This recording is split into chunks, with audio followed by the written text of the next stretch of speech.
नमस्कार साथियों। इससे पहले आप लोगों ने चैप्टर संख्या 1, चैप्टर संख्या 2 देख लिया होगा, मनोविज्ञान बीए प्रथम सेमेस्टर का।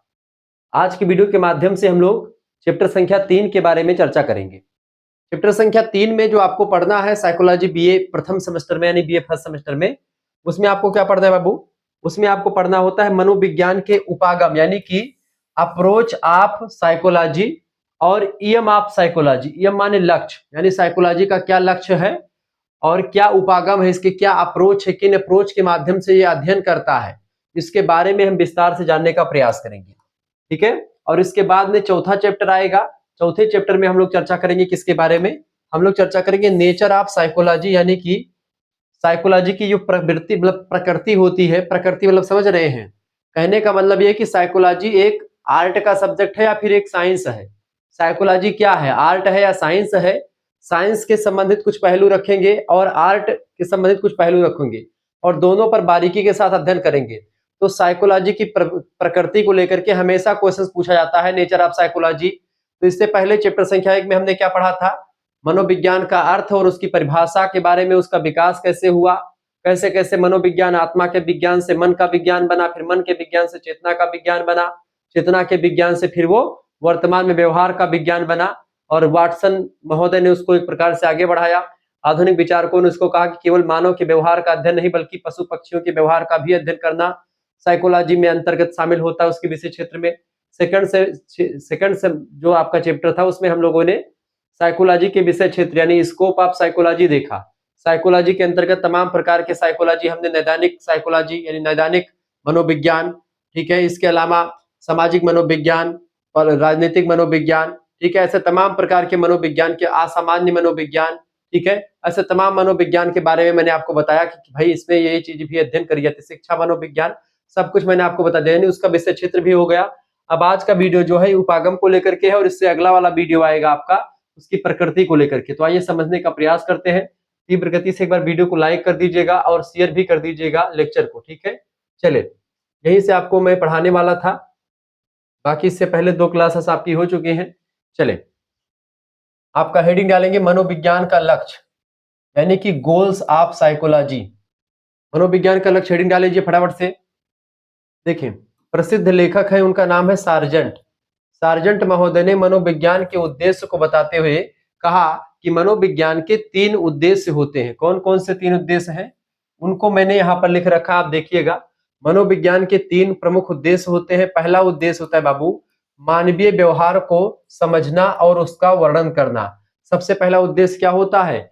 मनुष्य के व्यवहार को समझना कि मनुष्य का व्यवहार कैसा है और समझने के बाद में उसका वर्णन करना, उसका एक प्रकार से क्या करना, वर्णन करना कि मनुष्य का व्यवहार होता कैसे। पहले मनुष्य के व्यवहार को समझेंगे फिर उसका हम वर्णन करेंगे।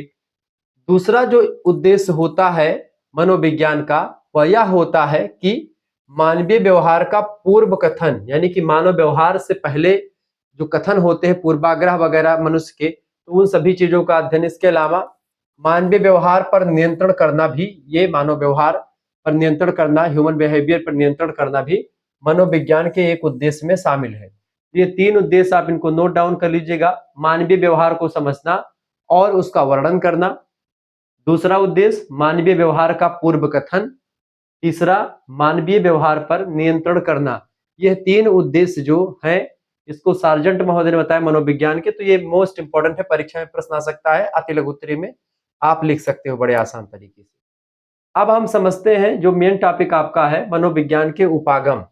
हेडिंग डालिएगा मनोविज्ञान के उपागम यानी अप्रोचेस इन साइकोलॉजी या ऑफ साइकोलॉजी, यानी कि साइकोलॉजी किन अप्रोच यानी किन उपागम के माध्यम से आगे बढ़ता है। सबसे पहले उपागम होता है इसका जैविक उपागम। हेडिंग डालेंगे जैविक उपागम। जैविक उपागम को अंग्रेजी में बायोलॉजिकल अप्रोच कहा जाता है, ठीक है।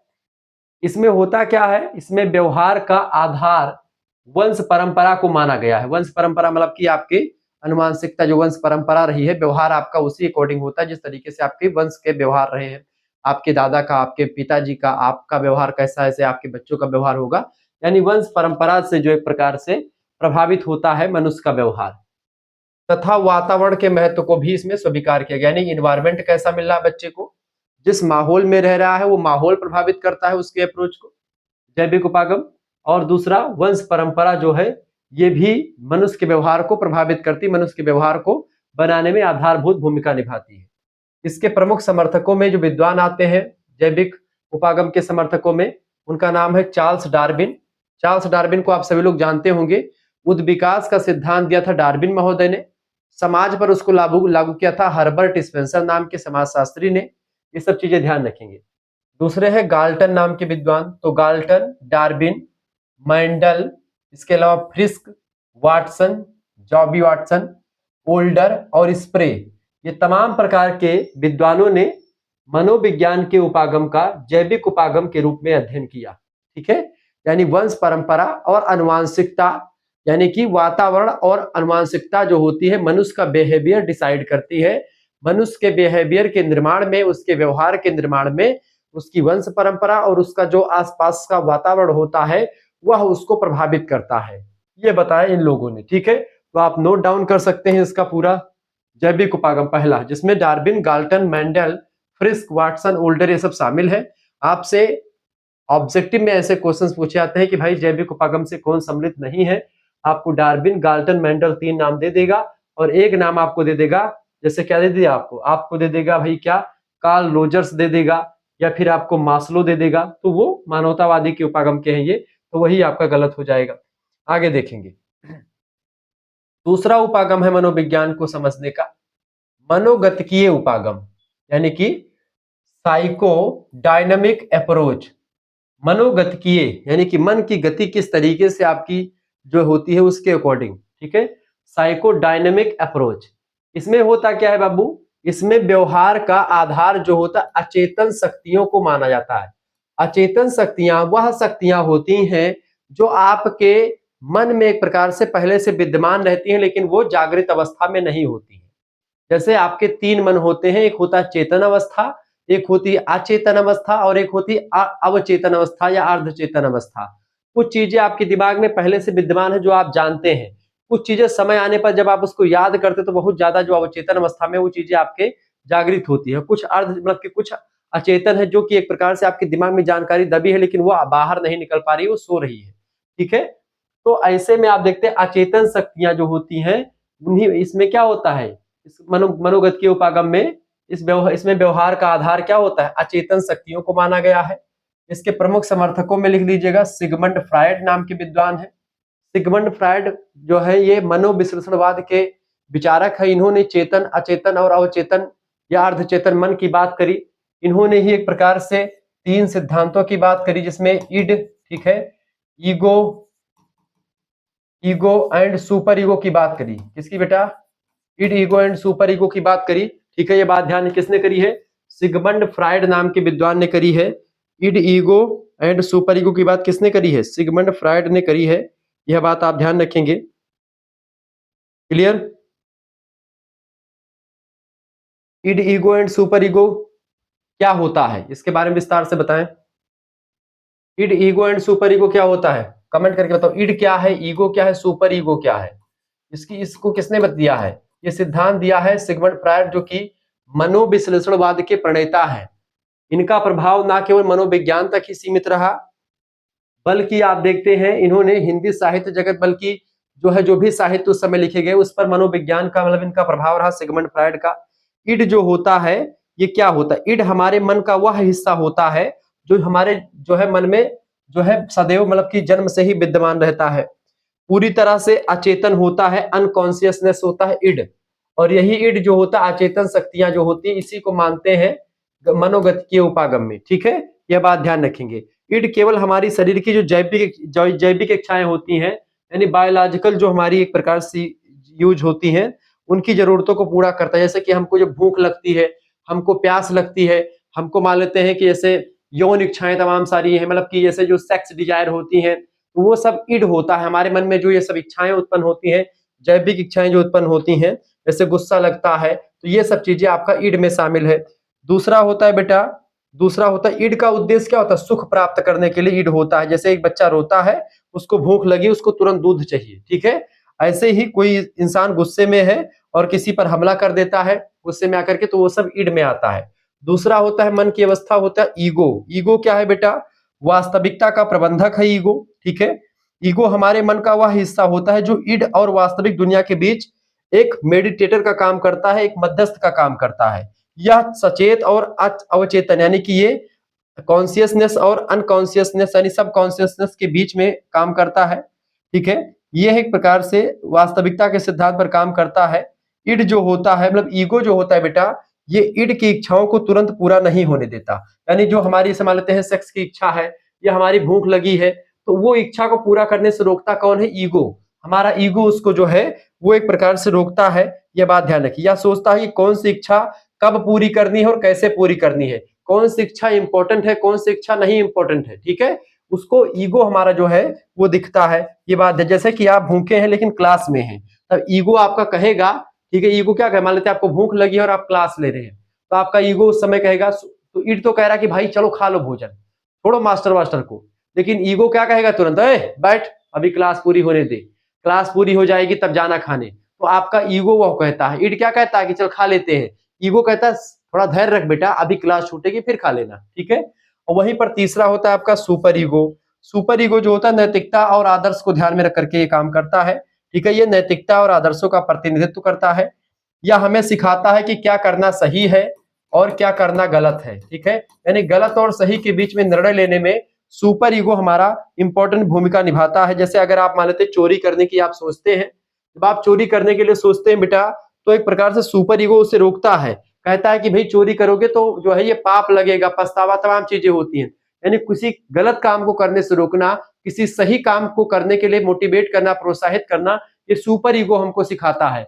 ये चीजें जो होती हैं, ये अचेतन शक्तियां, अवचेतन शक्तियां, अचेतन, सबकॉन्शियस, अनकॉन्शियस, अनकॉन्शियसनेस और जो है कॉन्शियसनेस, इन तीनों माइंड में जो चीजें होती है मनोगतिकीय उपागम में ये चीजें शामिल होती हैं। यह बात ध्यान रखेंगे। यही सब चीजें होती है ईड, ईगो एंड सुपर ईगो, जिसके बारे में मैंने आपके बारे में बता दिया, ठीक है। ईड का मतलब होता है मैं चाहता हूं, ईगो का मतलब होता है कैसे पाना है या सोचूंगा, और सुपर ईगो का मतलब होता है क्या सही है या फिर जो हम चाह रहे हैं वो सही है कि गलत है, ठीक है। तो ये तीनों एक प्रकार से मनुष्य के विद्यमान रहते हैं मनुष्य में। अगले विद्वान है कार्ल जुंग महोदय। जुंग महोदय ने ये व्यक्तित्व की दो भाग बताते हैं। व्यक्तित्व दो प्रकार का होता है, एक होता है अंतर्मुखी व्यक्तित्व और एक होता है बहिर्मुखी व्यक्तित्व। अंतर्मुखी व्यक्तित्व वह व्यक्तित्व होता है जो घर घुसना टाइप के होते हैं, जिनको किसी दूसरे से मतलब नहीं होता है, अपने में खाया पिया मस्त है, पढ़ाई लिखाई किया, सो गए, फिर सुबह उठे, फिर अपना जो है नित्य क्रिया किया, अपना कुछ सब काम निपटा करके फिर सो गए, उनसे समाज से कोई मतलब नहीं है। लेकिन जो दूसरा होता है बहिर्मुखी व्यक्तित्व, वो क्या करता है, वो समाज में हंसता बोलता बैठता है, सबसे बातचीत करता है। गांव में निकला, हाँ भैया पाए लगी, खुश रहो, राज करो भैया, सुखी रहो, ऐसे जय राम भैया, जय राम जय राम जय राम, ऐसे करके निकल जाता है। मतलब हाँ, सबसे हाल चलो चाची कैसे ही हो, ठीक ही हो, ठीक है, तबियत तबियत ठीक है, खाना पानी है, स्वास्थ्य अच्छा है कि नहीं अच्छा है, सब कुछ बातचीत करते हुए निकल जाता है। तो ये व्यक्तित्व के दो भागों में बटाते हैं। ऐसे ही एडलर महोदय है, ये भी मनोविज्ञान के बढ़िया विद्वान है। हानि फ्राम, इन सभी विद्वानों ने मनोगतिकीय उपागम, जो कि ये मतलब कि क्या नाम है, साइकोडायनेमिक अप्रोच है मनोविज्ञान का, उसको फॉलो करते हैं। तीसरा अप्रोच जो होता है, ये प्रश्न परीक्षा में पूछा जाता है, ध्यान रखेंगे। तीसरा अप्रोच है मानवतावादी उपागम, इसको आप बोलते हैं ह्यूमनिस्टिक अप्रोच। इसमें क्या होता है, इसमें जो मनुष्य का व्यवहार होता है, उस व्यवहार का आधार क्या बनता है, स्वयं के व्यक्तित्व से प्रभावित माना गया है। यानी स्वयं का व्यक्तित्व आपका कैसा, आपकी पर्सनालिटी के हिसाब से आपका व्यवहार डिसाइड होता है। इसके प्रमुख समर्थकों में कार्ल रोजर्स, ठीक है, और मास्लो नाम के मनोवैज्ञानिक शामिल है। चौथा होता है संज्ञानात्मक उपागम, यानी कि कॉग्निटिव अप्रोच, जिसको आप कहते हैं, क्या बोलते हैं, कॉग्निटिव अप्रोच, यानी कि संज्ञानात्मक उपागम। इसमें क्या होता है बाबू, व्यवहार का आधार विचारों और प्रत्याशाओं से जुड़ा हुआ है, जिसमें सूचना प्रक्रम का महत्वपूर्ण स्थान है। इसके प्रमुख समर्थकों में जीन पियाजे, चौमास्की, ठीक है, नोम चौमास्की, ब्रूनर, मिलर और नैसर, ये सभी मनोवैज्ञानिक शामिल हैं, ठीक है। संज्ञानात्मक उपागम में क्या होता है, जो आपके विचार, मतलब इसमें क्या होता है, जो व्यवहार का आधार बनता है, क्या बनता है, विचार बनते हैं और प्रत्याशाएं, ये दो, इन्हीं दोनों से जुड़ा हुआ सूचना का प्रक्रम महत्वपूर्ण स्थान है। कुल मिलाकर कहने का मतलब कि आपके विचार, आपकी जो इच्छाएं हैं, आवश्यकताएं हैं, वो सब चीजें इसमें आधार बनती हैं संज्ञानात्मक अप्रोच में। पांचवा अप्रोच होता है संरचनात्मक अप्रोच, संरचनावाद जिसको आप कहते हैं, ठीक है, स्ट्रक्चरलिज्म। इसमें चेतना की संरचना पर बल दिया गया है तथा इसके तीन अवयव बताए गए हैं, संवेदना, भाव और बिंब। संवेदना नहीं, इमोशन, भाव माने आपका समझते हैं भाव, ठीक है, और बिंब माने जैसे आपका इमेज वगैरह जो आप प्रतिबिंब करते हैं, एक छाप। तो ये तीन इसकी प्रमुख विधि निरीक्षण विधि होती है। संरचनावाद में क्या, तो निरीक्षण विधि होती है। इसके प्रमुख समर्थकों में टिचनर महोदय और विलियम बुंट जैसे विद्वान शामिल हैं। संरचनावाद का प्रारंभ कॉर्नेल विश्वविद्यालय अमेरिका में जो पड़ता है वहीं से शुरू हुआ था। ये संरचनावादी विचारकों के द्वारा मनोविज्ञान का एक और ये है, ठीक है, अप्रोच। अगला अप्रोच है मनोविज्ञान का अध्ययन करने का या मनुष्य के बिहेवियर का अध्ययन करने का, प्रकारवाद, ठीक है, फंक्शनलिज्म। मानसिक क्रियाओं का अध्ययन प्रकारवाद में किया जाता है, यानी मानसिक क्रियाएं, मस्तिष्क की क्या क्या क्रियाएं हैं उन सभी को इसमें शामिल किया जाता है। प्रकारवाद में मनोविज्ञान के अतिरिक्त शरीर रचना विज्ञान व दैहिक विज्ञान का योगदान भी सम्मिलित होता है। इसकी प्रमुख विधियां आत्मदर्शन, प्रयोगात्मक विधि, आत्मदर्शन विधि, तुलनात्मक विधि, इन सभी विधियों के माध्यम से प्रकारवाद के जो है द्वारा मनोविज्ञान, मतलब कि मनोविज्ञान में मानव व्यवहार का अध्ययन होता है। इसका प्रारंभ भी अमेरिका में ही हुआ है। प्रकारवाद और संरचनावाद ये सब जो है अमेरिका के ही जो है विचार है। क्लियर। प्रकारवाद के दो प्रकार होते हैं, दो प्रकार के समर्थक हैं। पहले है शिकागो विश्वविद्यालय के प्रकारवाद। इसके प्रमुख समर्थकों में जैसे जॉन डीवी हो गए, शिक्षा शास्त्री जो है बहुत बड़े, जैक्स एंजल्स हो गए, रॉबिन्सन, हार्वेकार है, ये सब शामिल हैं। शिकागो विश्वविद्यालय से रिलेटेड है ये लोग। ऐसे ही दूसरा जो है वो है कोलंबिया विश्वविद्यालय जो अमेरिका में है, और शिकागो भी वहीं पर है। इन दोनों से इसके प्रमुख समर्थकों में जेम्स मैककीन, कैटेल, थॉर्नडाइक, वुडवर्थ और हाल जैसे विद्वान कोलंबिया विश्वविद्यालय से रिलेटेड रहे हैं, जिन्होंने प्रकारवाद का समर्थन किया। ठीक है। अगला आपका है व्यवहारवाद, बिहेवियरलिज्म। व्यवहारवाद जो विचारधारा आई, ये जबरदस्त विचारधारा थी। देखिए, वाटसन ने 1913 ईस्वी में अमेरिका में व्यवहार का वर्णन अपनी 2 पुस्तकों में किया तथा व्यवहार को निरीक्षणात्मक व्यवहार बताया। ठीक है, निरीक्षणात्मक व्यवहार होता है व्यवहार। उन्होंने बताया कि व्यवहार पर पर्यावरण का महत्वपूर्ण और सार्थक प्रभाव पड़ता है। जो मनुष्य का व्यवहार होता है, पशु पक्षियों का, किसी का व्यवहार होता है, उसका पर्यावरण पर प्रत्यक्ष या सार्थक प्रभाव पड़ता है। इसके अतिरिक्त पावलाव नाम के एक विद्वान है, मनोवैज्ञानिक है, इन्होंने रूस में भी व्यवहारवाद की नींव डाली। ठीक है, अभी तक अमेरिका में था, फिर ये रूस में भी इन्होंने पावलाव महोदय ने डाल दिया। अगला भैया गेस्टाल्टवाद। गेस्टाल्टवाद या गेस्टाल्ट साइकोलॉजी, इस विचारधारा के अंतर्गत व्यवहार को समग्र रूप से माना गया है। इस विचारधारा का प्रारंभ जर्मनी में हुआ। ध्यान रखिए गेस्टाल्टवाद का। गेस्टाल्टवाद का प्रभाव संज्ञानात्मक सिद्धांतों पर पड़ा। गेस्टाल्टवाद का प्रमुख क्षेत्र प्रत्यक्षीकरण तथा अन्य क्षेत्र अधिगम भी है। अधिगम माने सीखना, और जो प्रत्यक्ष हो रहा है उसको देख करके जानना। इसके प्रमुख प्रवर्तकों में जैसे बर्दीमर है, कोहलर नाम के विद्वान है, कोफका नाम के मनोवैज्ञानिक है। कोहलर तो का आप आगे शिक्षा मनोविज्ञान में खूब प्रयोग देखेंगे। अगला जो विचारधारा है, इसके अप्रोच है मनोविज्ञान का, है विकासवादी मनोविज्ञान, यानी कि एवोल्यूशनरी साइकोलॉजी। इसका प्रारंभ इंग्लैंड में हुआ, जब गाल्टन ने व्यक्तिगत भिन्नताओं पर अपने विचार दिए, यानी व्यक्तित्व भिन्नता, पर्सनालिटी में जो भिन्नता पाई जाती है, अलग अलग व्यक्तित्व का अलग अलग विशेषता होती है, तो उस पर जब विचार व्यक्त किया गाल्टन महोदय ने, तथा व्यक्तिगत भिन्नताओं के मापन हेतु सहसंबंध सिद्धांत प्रतिपादित किया गाल्टन ने। इसी प्रकार चार्ल्स डार्विन ने पशु तथा मानव व्यवहारों का अलग अलग और तुलनात्मक विचार प्रस्तुत किया। तो ये एक प्रकार से ये विकासवादी मनोविज्ञान के अंतर्गत शामिल हुआ। तो इस तरीके से मैंने आपको बताया, एक चार्ट के माध्यम से इस चीज को समझने का प्रयास करते हैं। जो मनोविज्ञान के उपागम है, इसको ऐसा समझ लीजिए बहुत तीव्र गति से। देखिए, संरचनावाद के प्रणेता कौन है? टिचनर और विलियम बुंट। ठीक है। फिर इसके अंदर प्रकारवाद को विलियम जेम्स और हाल और कैटेल, इन लोगों ने शुरू किया। तीसरा जो वाद है समझने का, साहचर्यवाद। साहचर्यवाद को एबिंगहास, पावलाव और थॉर्नडाइक ने शुरू किया। यहाँ से ऑब्जेक्टिव टाइप के क्वेश्चंस खूब बन सकते हैं कि भाई साहचर्यवाद से संबंधित विद्वान कौन कौन से, तो आप ये चार्ट नोट डाउन कर सकते हैं। इसके अलावा व्यवहारवाद वाटसन और स्किनर का रहा है। ये सब चीजें ध्यान रखेंगे। अगर आपको हमारे साथ जुड़ना है, कोर्स में ज्वाइन होना है, सभी सब्जेक्ट का कोर्स प्राप्त करना है, तो आप हमारे कोर्स में ज्वाइन होकर के पढ़ सकते हैं। 91 61 93 60 62 पर एसएमएस कर दीजिएगा। यहाँ पर आपको सभी सब्जेक्ट का पीडीएफ मिलता है। जो बच्चे यहाँ से जुड़ते हैं, आप अपना नाम, लाइव क्लास की लिंक मिलती है, व्हाट्सएप ग्रुप मिलता है, डाउट सेशन मिलता है, हमसे आप डायरेक्टली जुड़ पाते हैं। अपना नाम, अपनी यूनिवर्सिटी का नाम, अपने सब्जेक्ट के नेम, आप किस सेमेस्टर में अपने सेमेस्टर का नाम लिख करके आप भेज दीजिएगा। हमारे इस नंबर व्हाट्सएप पर एसएमएस कर दीजिएगा 91 61 93 60 62 पर। ठीक है। आप जैसे ही एसएमएस करेंगे, आपके पास एक स्कैनर भेजेंगे, उसी स्कैनर पर आपको मात्र और मात्र 100 रुपये फीस जमा कर देनी होगी। जैसे ही आप फीस पेमेंट करेंगे उसका स्क्रीनशॉट हमारे पास सेंड करेंगे, उसके बाद में आपका पूरा डिटेल लिया जाएगा, मतलब चेक किया जाएगा। उसके बाद में आपको ग्रुप से जोड़ दिया जाएगा। गर्ल्स ग्रुप बॉयज ग्रुप अलग अलग है। इसमें आपको क्या क्या मिलेगा, लाइव क्लास की लिंक मिलेगी, प्लस में वीडियो लेक्चर्स की मिलेगी। क्लास होने के बाद में जो कुछ पहले की वीडियोस हैं वो भी आपको मिल जाएंगे। पीडीएफ नोट्स आपको मिलेंगे सभी वीडियोस के। इसके अलावा पीडीएफ नोट्स जो मिलेंगे, इसके अलावा प्रीवियस ईयर क्वेश्चन पेपर मिलेंगे। ठीक है, इसमें मैं जो हमारे द्वारा बताए गए जो मॉडल पेपर होते हैं वो मिलेंगे।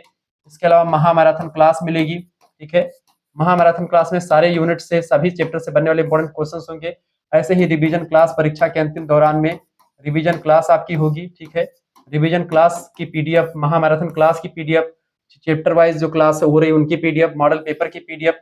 इसके अलावा प्रीवियस ईयर क्वेश्चन पेपर में आप ये सभी जो रिवीजन क्लास महामैराथन मॉडल पेपर सब बनेगा, ये दोनों टाइप का बनेगा, यानी कि एमसीक्यूज भी आपको वहां पर मिल जाएगा ग्रुप में हमारे, और साथ ही साथ में लिखित भी आपको मिल जाएगा, यानी कि लिखित में अति लघु उत्तरीय, लघु उत्तरीय, दीर्घ उत्तरीय किसी भी टाइप का क्वेश्चन पूछा रहा है सभी के लिए। और ये हमारा कोर्स जो वैध होगा, यानी फर्स्ट सेमेस्टर के लिए अगर आप ले रहे हैं तो ये आपका फर्स्ट सेमेस्टर पूरा लगभग में आप देखते हैं दिसंबर तक, यानी कि 6 महीने तक, यानी जो एक सेमेस्टर पूरा होता है 6 महीने तक आपके लिए कोर्स की व्यवस्था है। यानी ऐसे मान लेते हैं आप पेपर आज कल है आपका पेपर, और आज पेपर जो है लेने आए हैं कोर्स, तब यानी कि फर्स्ट सेमेस्टर तक ही पढ़ाया जाएगा। फिर सेकंड सेमेस्टर में जुड़ेंगे तो उसकी अलग फीस लगेगी, ये बात ध्यान रखना है। ठीक है, लेकिन अगर आप 2 सेमेस्टर का एक साथ फीस देते हैं, यानी कि आप कहते हैं गुरु जी हमको फर्स्ट सेमेस्टर भी पढ़ना है और साथ ही में हमारा सेकंड सेमेस्टर का भी अभी से एडमिशन कर लीजिए, तो कुछ हमारे लिए वरीयता मिलेगी, कुछ कम लगेगा फीस। तो हाँ बेटा, आपके लिए कम लगेगा अगर एक साथ फीस देंगे, यानी फर्स्ट और सेकंड का एक साथ जोड़ेंगे तो आपकी मात्र 150 रुपए फीस रखी गई, यानी कि 150 रुपए में आपका पूरा जो है फर्स्ट सेमेस्टर और पूरा सेकंड सेमेस्टर मिलेगा। केवल एक सब्जेक्ट नहीं बल्कि आपका जो आपका 3 मेजर सब्जेक्ट होता है वो पूरी तैयारी। ठीक है, एक माइनर सब्जेक्ट की पूरी तैयारी आपकी, मेजर माइनर, और आपका एक को करिकुलर सब्जेक्ट होता है उसकी पूरी तैयारी आपकी हो जाएगी। मात्र जो है 100 रुपए फीस में एक सेमेस्टर की और 150 रुपए फीस में दोनों सेमेस्टर की तैयारी हो जाएगी। तो 50 रुपए की छूट है अगर आप 2 सेमेस्टर का एक साथ लेते हैं तो। ठीक है, ये बात आप ध्यान रखेंगे। यहाँ पर एक चीज मैं और आपको बता दूं, यह जो हमारा कोर्स है ये सभी बिहार के सभी विश्वविद्यालय, इसके अलावा राजस्थान के विश्वविद्यालय, इसके अलावा आपका उत्तराखंड के विश्वविद्यालय, ठीक है, और इसके अलावा आपका जहाँ पे झारखंड वगैरह जहाँ पर हिंदी समझी जाती है उन सभी इलाकों में सब मैं पढ़ाता हूँ, तो हिंदी में तो वो सभी के लिए इंपॉर्टेंट होगा। साथ ही साथ में उत्तर प्रदेश के सारे विश्वविद्यालय जितने भी स्टेट यूनिवर्सिटी हैं सब में यही चीजें पूछी जाती है।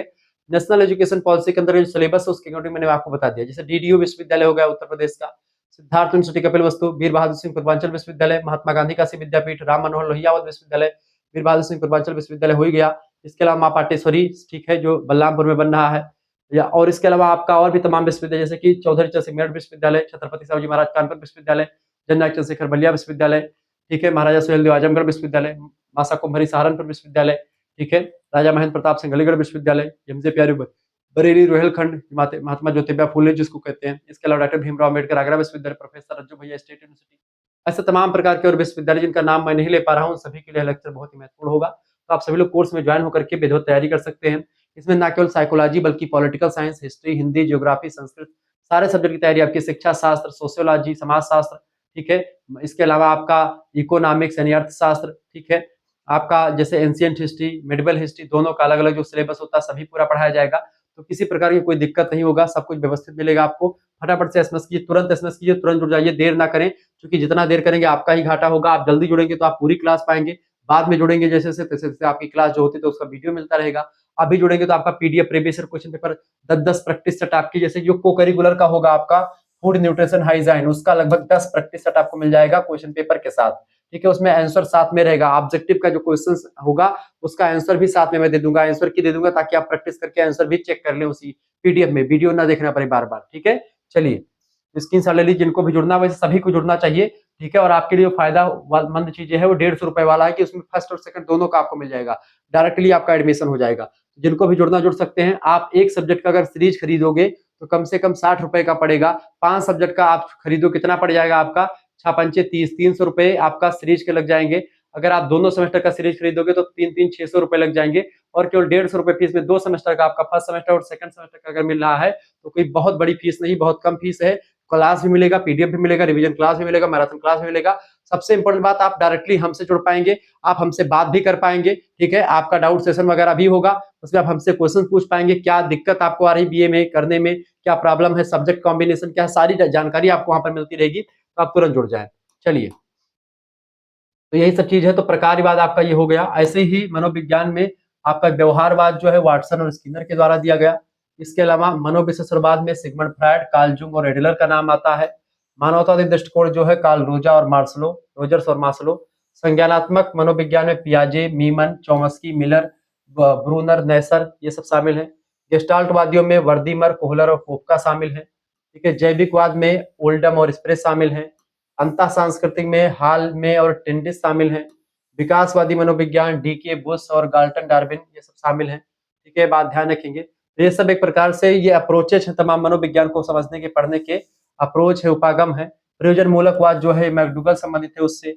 साकल्यवाद से गोल्डस्टीन संकलित है। और व्यक्तिवाद से आल्पोर्ट, स्टैनर और स्पेंसर संबंधित है। इस तरीके से आप लोगों ने इन चीजों को समझा, चार्ट समझा। ये पूरा का पूरा चार्ट आपको जो है वो मिल जाएगा पीडीएफ में, सब कुछ आपको मिल जाएगा, तो आपको कहीं पर भटकने की जरूरत नहीं पड़ेगी।